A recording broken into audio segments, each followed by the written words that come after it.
పనిచేయనట్టు కాకుండా వాళ్ళ ప్రధాన ప్రతిపక్ష పాత్ర పోషించాలని నేను కోరుకుంటున్నాను. ఓకే, శ్రీనివాస్ రెడ్డి గారు మీరు బాగానే చెప్తున్నారు. రేవంత్ రెడ్డి గారు, మీరు కాంగ్రెస్ నాయకులు అందరూ కూడా, ఎమ్మెల్యేలు, మంత్రులు అందరూ కూడా ఆయన రావాలని ఆహ్వానిస్తున్నారు. దాంట్లో ఇది ఓకే. కానీ మొన్న కొండారెడ్డి పెళ్లికి మీరు అన్నట్టు ఇందాక సర్పంచ్లకు సంబంధించిన సన్మాన సభకు వెళ్ళిన క్రమంలో సీఎం రేవంత్ రెడ్డి గారు ఇటు కేటీఆర్ను, హరీష్ రావును, కేసీఆర్ ముగ్గురిని కూడా ఆ మాట్లాడిన మాట, భాష ఏదైతే ఉందో దానిపైన సోషల్ మీడియాలో కొంత సీఎం మాట్లాడిన భాష మీద కొంత వ్యతిరేకత అనేది కనిపిస్తుంది. సో మరి దీన్ని మీరు ఎట్లా సమర్థిస్తారు? అదే క్రమంలో రేపొద్దున కేసీఆర్ను కూడా అదే పదజాలంతో మరి మాట్లాడారనే గ్యారంటీ ఏముందంటే ఏం చెప్తారు? సార్, ఇప్పుడు మనం అంటే గమనించాలి, ఎవరినెవరు విమర్శించాలనే ఉద్దేశం లేదు, ఎవరు విమర్శనాత్మకంగా ఎక్కడా లేదు. ఇక్కడ కూడా మనం విమర్శించే ఉద్దేశాలు ఎక్కడ లేవు. మా రేవంత్ రెడ్డి గారు చాలా స్పష్టంగా మాట్లాడుతున్నారు. ఫస్ట్ నుంచి కూడా ప్రధాన ప్రతిపక్ష పాత్ర పోషించడంలో వాళ్ళు సిద్ధంగా ఉండాలి, అంతేగాని మనం విమర్శించాలని కాదు కదండి.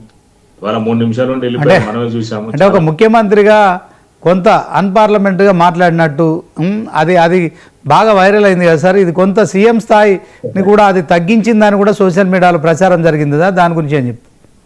శ్రీనివాస్ గారు, నేను మాట్లాడిన దాని గురించి నేను అనట్లేలే, కానీ వాస్తవంగా తెలంగాణలో కేసీఆర్ గారు ఈ భాష నేర్పిందే కేసీఆర్ గారు. మనకు తెలియని విషయం కాదు ఇది, వాస్తవంగా చెప్పాలంటే శ్రీనివాస్ గారు. మనం చిన్నప్పటి నుంచి చూసుకుంటూ వస్తున్నాం.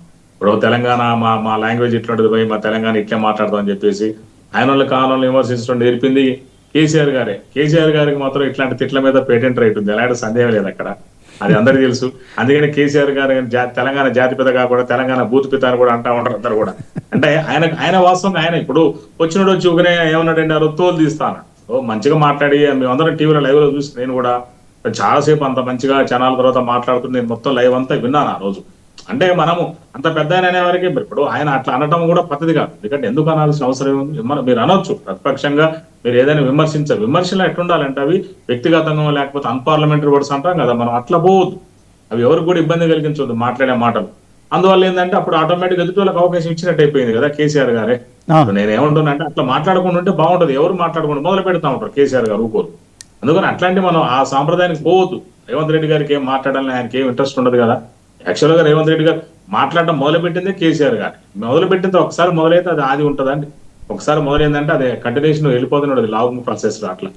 అంటే శ్రీనివాసరెడ్డి గారు నేను ఏమంటున్నా అంటే వీళ్ళు ఓట్లాడుకొని అంటే ఇష్యూ డైవర్ట్ అయిపోయి తర్వాత జరగాల్సిన చర్చ సరైన రీతిలో జరగకుండా, అది తెలంగాణ ప్రజలకు ఉపయోగపడకుండా మాదే పై చేయి అనుకొని వాదించుకునే అసెంబ్లీ సమావేశాలు నడపడం కన్నా దీంట్లో అదే ఒక సామరస్య పూర్వకమైన వాతావరణంలో ఒకరి తర్వాత ఒకరు మాట్లాడుకుంటూ సమస్యల విషయంలో కేసీఆర్కు తెలిసిన సమస్యలు ఆయన చెప్పొచ్చు. ఆయన సభ సంబంధించిన లీడర్గా, హౌస్ ఆఫ్ ది లీడర్గా రేవంత్ రెడ్డి గారు, మరి శాసనసభ స్పీకర్ ముందు మరి ఆయన ఉన్నాడు కనుక, జడ్జి కనుక, సో వీళ్ళందరూ కూడా అక్కడికక్కడే ఉన్న సమస్యలన్నిటికీ పరిష్కారం చేయొచ్చు. కానీ ఆ విధంగా కాకుండా కేవలం మాదే పై చేయి కావాలని చెప్పి 3 పార్టీలు కూడా వాళ్ళకి ఇచ్చిన అవకాశాలలో మరి వాస్తవాన్ని పక్కన పెట్టి కేవలం తమ మాటనే హైలైట్ చేసుకోవాలి, తమ మాటే నెగ్గాలనే ఈ ధోరణి అరికట్టాల్సిన బాధ్యత ఎవరిపై ఉందంటారు? ఇది ఖచ్చితంగా ఈ వాతావరణం వస్తుందంటారా? ఇప్పుడు శ్రీనివాస్ గారు, ఇప్పుడు స్పీకర్ గారు చాలా ఇంటెలిజెంట్, ఆయన అందరు కూడా టైం మంచి కేటాయిస్తున్నారు. ప్రధాన ప్రతిపక్షానికి కూడా టైం చాలా ఉంటుంది, మాట్లాడాలి కదండి. ఇప్పుడు మాట్లాడుతూ ఉంటే ఒక అంశం మీద డిబేట్ ఎట్లా ఉంటుందో అసెంబ్లీలో కూడా డిబేట్ నడుస్తూ ఉంటే దాని మీద మాట్లాడుతూ ఉంటారు, వాద ప్రతివాదాలు ఉంటాయి. సబ్జెక్టివ్ ఓరియంటెడ్ గా, పాయింట్ ఓరియంటెడ్ గా, ఇష్యూ బేస్డ్ గా మాట్లాడుతూ ఉండాలి. అలాంటిది ఏం లేకుండా మాట్లాడటం వల్ల ఏం లాభం అండి? అసలు కేసీఆర్ గారే రావట్లేదు, ఎవరు మాట్లాడాలి నాకు అర్థం కావట్లేదు. మీరు అర్థం చేసుకోండి శ్రీనివాస్ గారు, ఎవరితో మాట్లాడాలి? ప్రధాన ప్రతిపక్షం అంటే కేసీఆర్ గారు రావాలి, కేటీఆర్ గారు అంటే శ్రీనివాస్ రెడ్డి గారు వాళ్ళు మొదటి నుంచి ఒకటే ఆరోపణ చేస్తున్నారు. ఒక నిమిషం సార్, శ్రీనివాస్ గారు, కేటీఆర్ గారు అయితే ప్రధాన ప్రతిపక్ష నేత కాదు కదా, ఆయనకైతే డిజిగ్నేటెడ్ లేదు కదా. నిజంగా చెప్పాలంటే ఆయన మాటకి ఎంతవరకు వాల్యూ ఇస్తాం మనం? ఒక ఎమ్మెల్యే గారు చెప్పినట్టే లెక్క. ఒక ఎమ్మెల్యే చెప్పొచ్చు, నో ప్రాబ్లం, కానీ దానికి లిమిటేషన్ ఉంది కదా. అదే ప్రధాన ప్రతిపక్షం వాయిస్కి ఎంత తేడా ఉంటుందండి?